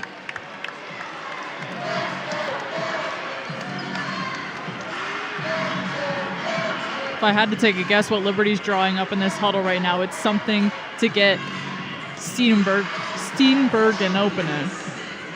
Steenbergen or Hess. I like that. Or if you can get a quick touch on the low block to Berkman. Anything to make this at least a one-possession game. That's true. Then force the Falcons to at least make some free throws down the stretch here.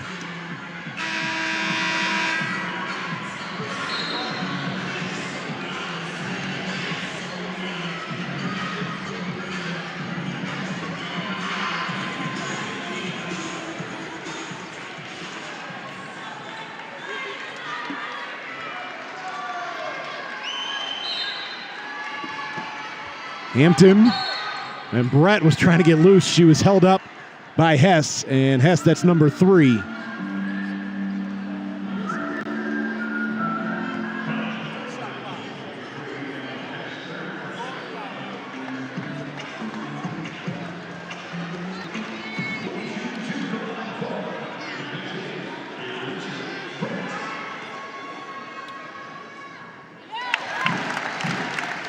One more for Alyssa Brett, 22 tonight.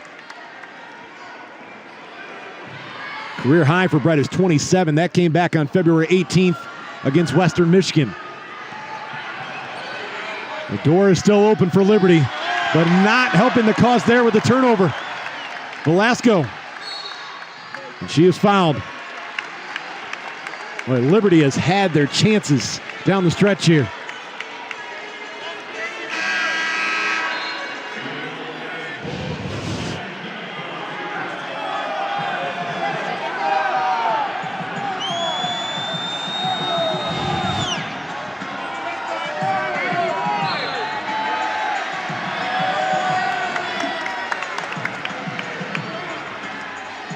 Velasco having to wait here at the line. They had to make a score correction. The point was given to Liberty instead of Bowling Green. The Falcon fans were like, come on, change it. It's not a 4-point game, it's a 6-point game. Velasco's trying to make it 8. Rims out on the first.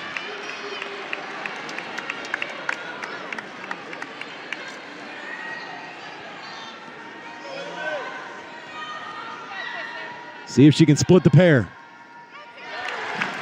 82-75, 32 seconds left. Pull up, Brown, blocked. Tate got her hand on it. Alyssa Brett is fouled by Steenbergen, her 4th. Bowling Green fans think now starting to sense this ball game is going to go the Falcons' way. Flames just making a few costly errors towards the end of the game right now. Well, they're trying to score quickly, but Bowling Green is aware of where Liberty wants to shoot it. You had that transition opportunity that was contested by Velasco on the Hess 3. Then you get a pull-up 3 there from the right wing, blocked by Tate. Stay with us for our post-game coverage. We will hear from Bowling Green head coach Robin Freilich. 9-point game.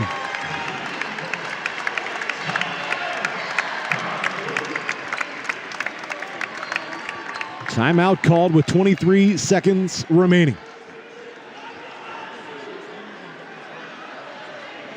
These were two teams coming in here that you knew had some unfinished business after how things played out in their tournament championships.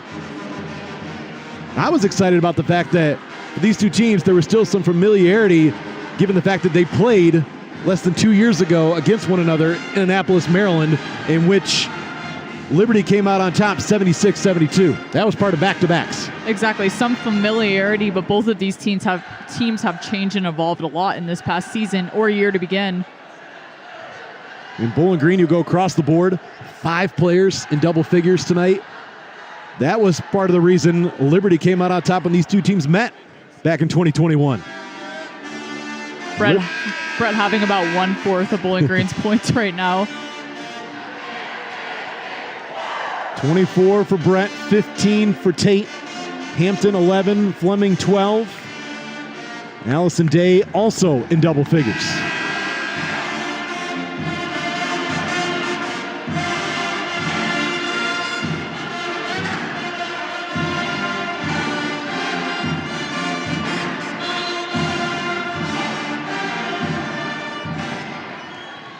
Lobbed in. Tate gets a hand on it, picked up by Brett.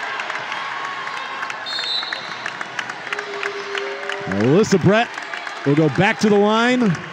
Bowling Green is 19 seconds away from advancing and picking up their 28th win of the season.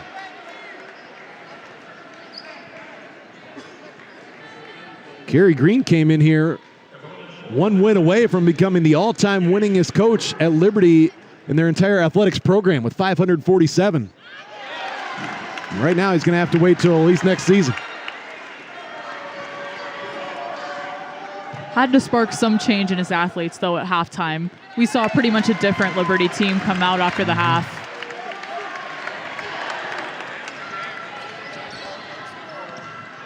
Brown underneath. Couldn't finish it. There's Berkman. Berkman's got 16 plus 12 rebounds. 13 rebounds after that last one. Robin Freilich a timeout with 11 and a half seconds remaining.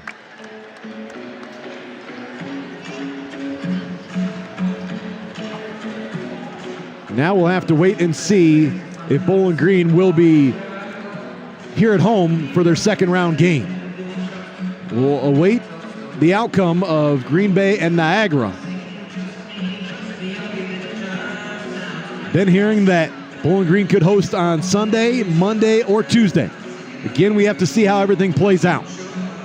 But I hope the Falcons host. That means you and I will have another opportunity to broadcast this season right here on ESPN. And Bowling Green women's basketball will have another chance to extend what has been a very impressive season.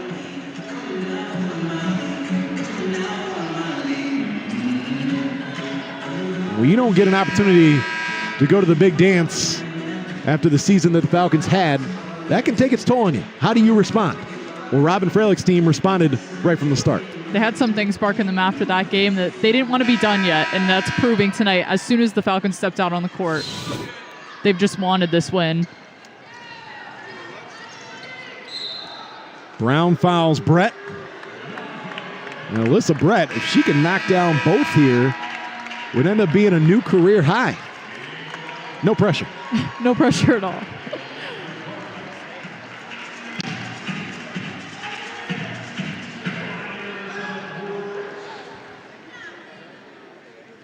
One more.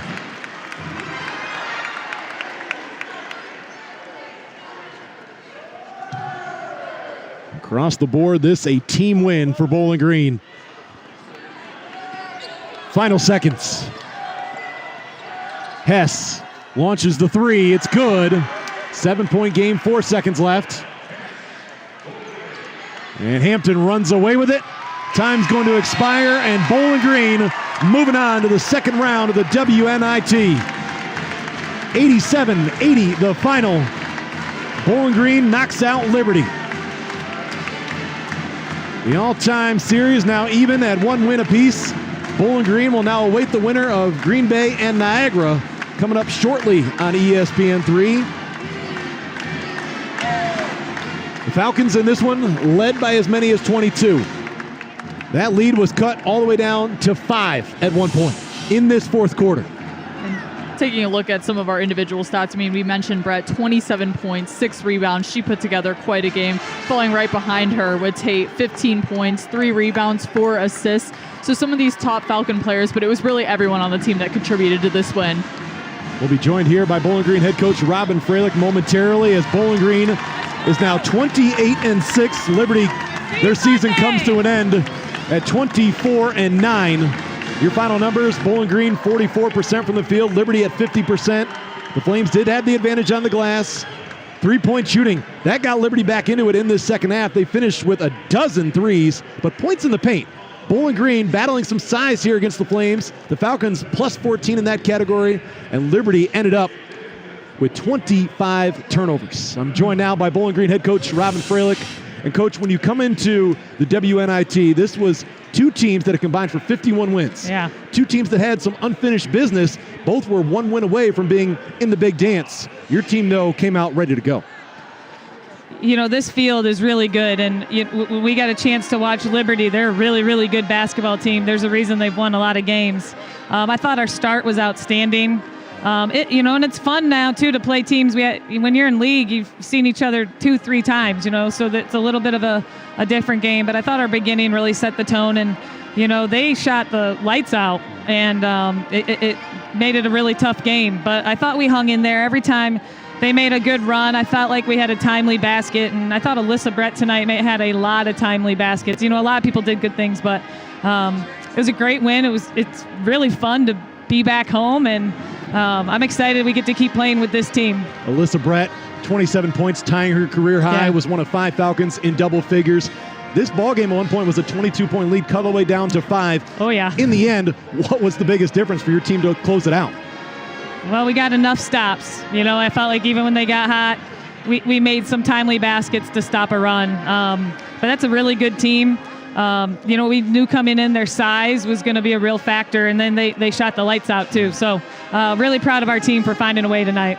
Did it help at all the fact that these two teams met in Annapolis less than 2 years ago with a little bit of familiarity there, especially with a player like Maya Berkman who had a double-double when you two met back in 2021?